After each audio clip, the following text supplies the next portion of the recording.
When the schedule came out, a lot of folks thought Texas traveling to Florida was going to be a marquee matchup. Arch Manning traveling to the Swamp to take on a Gators squad that was a dark horse CFP contender. But then reality hit. Texas loses their first game of the season in Florida. Well, yeah, things aren't going great for Gainesville, sitting at 1-3 on the season. It is a matchup of Texas and Florida that we have not seen too many times. Texas leads the all-time series, 3 wins, no losses, 1 tie. Texas has also won 9 straight road games in conference play. And this is a Florida team that is 1-3 on the year, and that is their worst 4-game start since 1986. We say that to set the scene to then bring in the two guys who know the ins and outs of these programs. Chip Brown, who covers Texas for 24/7 Sports, and Graham Hall, who also covers Florida for 24/7 Sports as well. Chip, I want to start here, obviously, with the ranked team. I want to go to Texas and look at Arch Manning, because entering the year, all the hype was surrounding Arch Manning of how great he was going to be, the reins of the program being given to him and bringing Texas back. And then the Ohio State game happens, and it's a loss. But since that loss, he's been one of the better QBs in the SEC, being responsible for the most amount of touchdowns in the conference. The narrative there in Texas, what is it now surrounding Arch and his play? Well, the hope is, and Steve Sarkisian certainly alluded to this on Monday, that Arch Manning is no longer pressing. This is a kid, obviously, who has faced very little adversity in his athletic life. He's been anointed as the next great one since he's been in 8th grade. And obviously in the Ohio State game, he had real struggles. And then against UTEP, he had 10 straight incompletions and heard boos from Texas fans after the 9th of those 10 straight incompletions. He bounced back. He had a conversation with Steve Sarkisian. Sarkisian said, hey, don't get frustrated at yourself. Take out those frustrations on the opposing defense and think more about your teammates as opposed to just what struggles you're going through. And we saw him beat up on one of the worst teams in FBS in a 55-0 rout of Sam Houston, where he accounted for 5 touchdowns. So this is the first, time he'll be back in a true road game since the Ohio State game. This will be a much better barometer of where Arch Manning is in terms of letting go of those frustrations that he was having earlier in the year. Can he now, get out of his own head and deliver this Texas offense to victory against a stingy Florida defense? Yeah, for Florida, they're in a much different quarterback situation where you've yet to see the performance from a guy like DJ Lagway that many fans were expecting. He had all the preseason Heisman Trophy hype, but much of the storylines surrounding him this year have been his lack of availability. He missed all of spring camp. When it came to throwing, he was a modified participant. And then in fall camp, right before, he suffers the calf strain where he misses the majority of fall camp, wasn't able to practice fully until 12 days before the season opener. And he looks like a guy who missed out on much needed, valuable development time. He still struggles to read defenses. His footwork and mechanics need improvement. He altered his throwing motion, and you have to wonder, how much is that impacting him negatively thus far? He's coming off 2 of his worst performances in his collegiate career, 61 yards, the fewest passing yards he's had in 2 weeks ago's loss to Miami, 26-7 down there. And then that dismal 5 interception performance against LSU. It's kind of a conundrum for Florida because so much of the speculation regarding the Gators was that they could be really, really good if Lagway was effective as he was last year. Everyone around DJ Lagway has been effective. The offensive line returned 4 or 5 starters. They have talent at the skill positions. They have a really, really good running back in Jaden Baugh and Jacoby Jackson, and their defense has kept them in games.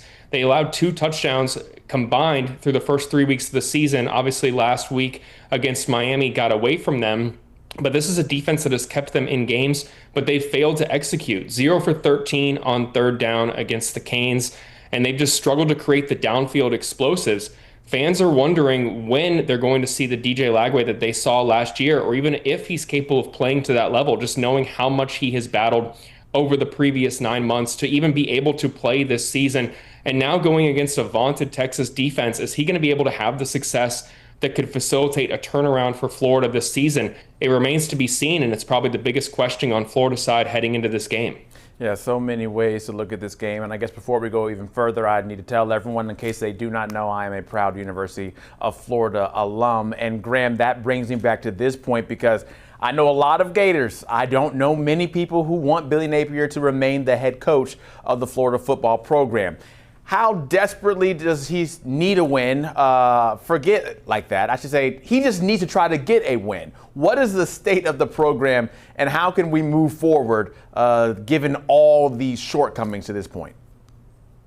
Yeah, Florida fans know that this team is not achieving. And while Florida players and coaches may sit here and say that they don't pay attention to the outside noise, they would be quite ignorant to not know the narrative surrounding the Florida football program right now. In short, Billy Napier is on thin ice. There are people calling for him to no longer be the coach, not even just this season, dating back to last year when Florida started 1-2, and then obviously they showed improvement, ended the year on a 4-game winning streak that bought him some time.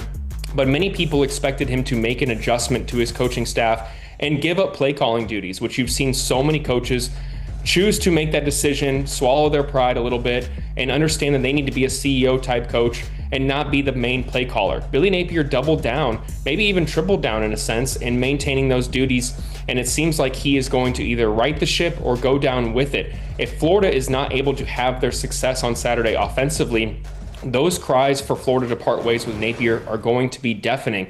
Now, a win on Saturday would extend the timeline, but how long is that rope going to be for him? How much longer is he going to get? Is it one more loss before a change is made? Or potentially could you see Napier coach out the end of the year, just even knowing that a change is going to come? It's anyone's guess at this point. Florida has not tipped its hand, but it does feel like one more loss could all but be the final nail in the coffin for Billy Napier. And Florida could be making a third coaching change in a decade, which for a place like the University of Florida seems like that is just not up to the level of expectation that fans expect. But we're getting closer and closer to that happening, barring an unforeseen and maybe even unlikely outcome on Saturday. And it all starts with DJ Lagway's ability to be successful. And as every coach would tell you, it comes down to the coaching staff to put the players in position to be successful. And many people rightfully question whether Billy Napier is the guy who can do just that.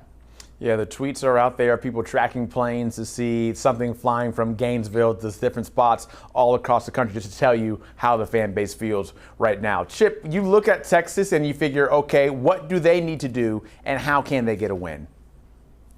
Well, first, they've got to eliminate these penalties. I mean, Texas right now averaging 78 yards per game in penalties. And against Ohio State, those penalties were killers. Poorly timed. I mean, extended a touchdown drive with a defensive face mask against their best player on defense, arguably, Colin Simmons, who has not gotten off to the kind of start he would have liked. But Texas has got to eliminate those penalties. In the defense, this is a matchup of two of the best tackling defenses in the country. Florida has only missed 23 tackles. Texas has only missed 26 tackles. That's an average of 5 and 6 tackles missed per game. That's pretty good. This Texas defense has got to suck the life out of that Florida offense, suck the life out of the swamp. Get those Gator fans who are already angry to take it out on their own team. And so I think this Texas defense is championship caliber. They've got to continue to force turnovers. They've forced turnovers in every game since the Ohio State game. And I think that's how you get it done. Arch Manning, rely on the running game. Looks like he's got some momentum going with his connection with Ryan Wingo. They've connected for 7 passes, 125 yards, 3 touchdowns in the last 2 games. This is a Texas defense that gets to go against a Gators offense that is last in the SEC in scoring, averaging just 22 points per game. So I say that, Graham, and ask you, what are the keys for the Gators to somehow get an upset victory? I think they need to go back to what made Billy Napier successful at Louisiana and during his first couple years, and that's run the ball. Historically, even though a limited sample size, Billy Napier's offenses have run the ball more than 55% of the time. That number's around 43% right now. You have a talented running back in Jaden Baugh and Jacoby Jackson, along with a quarterback who is struggling to read defenses and throw downfield. Establish the run and see if you can pick up first downs in that way, and then let DJ Lagway do the rest, knowing that your ground game is capable. Also, offensively, Florida needs to limit penalties. That has been a huge issue for a really talented offensive line coming into this season. Their inability to avoid negative plays. There have been unnecessary holding calls and false starts, which you're not going to expect from three redshirt senior starters that you have had there throughout the tenure. They need to avoid shooting themselves in the foot. And on defense, they need to get takeaways. They absolutely have not won the turnover battle at a high rate. I mentioned that 5 interception performance by Lagway at LSU. They need to give favorable field position back to Florida's offense, allow them to capitalize, score when they can, and execute on third down. That was probably the biggest storyline from Florida's loss at Miami, was Florida went 0 for 13 on third down. You're not going to win ball games when you can't extend drives, and Florida has not shown an ability to do that, whether it's altering the play calling, whether it's establishing the run, but avoiding the negatives are absolutely paramount to Florida coming into this game. They can't be shooting themselves in the foot knowing that they're playing a talented team who will take advantage if they falter. 3 straight games with Florida with less than 17 points. That has not happened since before Steve Spurrier was the head coach. So now, Chip, I go to you. Both teams coming off of a bye. Who wins? Well, I think Texas is the more complete team right now. Florida's got some injuries on its side of the, on the defensive side of the football. I think Arch Manning knows now, even if it's raining, that he's got help. He doesn't have to try to do it all. When he's under pressure, he can throw it out of bounds, take the sack, not throw it up for grabs like he did in the first couple games this season. I think Texas, in a sloppy, low-scoring game, wins this 17-10.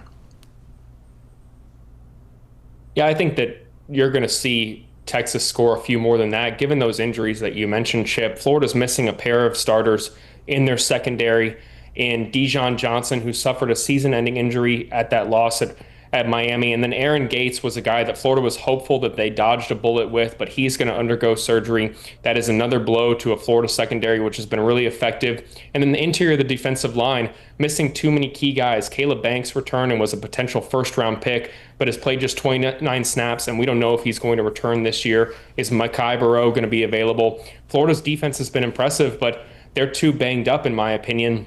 And Florida, offensively, I can't sit here and be optimistic that they're going to be able to execute given the caliber of the opponent and given what we've seen thus far. It's kind of one of those you fooled me too many times things. And until you see it, it's not really fair, in my opinion, to believe that the Gators are going to have a potent offense on Saturday. So I'm going 31-17 Texas, and I think that those cries for Billy Napier to no longer be the head coach are going to be near deafening if they already are not. The Gator fan in me says 42-10, Texas will win. That's how I feel about that portion. Chip Brown, thank you so much. Same to you, Graham Hall. We look forward to Saturday, 3:30 in the Swamp. That's one of the notable games that we have on the docket, and these are the other ones. A lot of great games. Check out on CBS. You get Penn State and UCLA at 3:30. Also, turn your eyes over to that Miami at Florida State, because the pregame coverage from that will be happening there in Tallahassee with our college football pregame show on Saturday morning. So that's how Saturday plays out. But every day you can check out the YouTube college football page for CBS Sports to get all the inside info and segments like what we just completed.